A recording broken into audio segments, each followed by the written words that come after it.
السلام علیکم دوستو ہماری آج کی ویڈیو کا ٹاپک ہے اقوال زریں۔ اپنی زبان سے اچھی بات کے سوا کچھ نہ کہو اور اپنا ہاتھ بھلائی کے علاوہ کسی شے کی طرف نہ بڑھاؤ۔ بہترین عمل وہ ہے جو مسلسل کیا جائے، چاہے وہ کتنا ہی تھوڑا ہو۔ دنیا کی چاہت میں ہم نے آپس میں صلح کر لی ہے، اس وجہ سے ہم ایک دوسرے کو نہ تو نیکی کا حکم دیتے ہیں نہ ہی برائی سے منع کرتے ہیں۔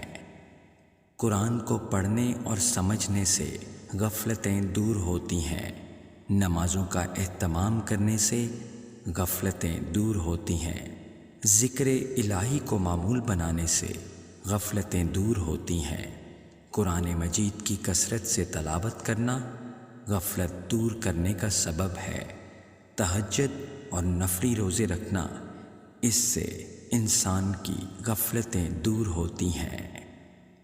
نبی کریم صلی اللہ علیہ وآلہ وسلم ہمارے لیے ہر حال میں رول ماڈل ہیں۔ مصروف رہیں، یہ اس دھرتی پہ سب سے سستی اور بہترین دوائی ہے۔ سب راستے بند ہو سکتے ہیں مگر ہمارے رب کی رحمت کا راستہ کبھی بند نہیں ہو سکتا۔ سمندر اپنی مچھلیاں خود نہیں کھاتا، دوسروں کو کھلاتا ہے۔ دریا اپنا پانی خود نہیں پیتا، دوسروں کو پلاتا ہے۔ درخت اپنا پھل خود نہیں کھاتا، دوسروں کو کھلاتا ہے۔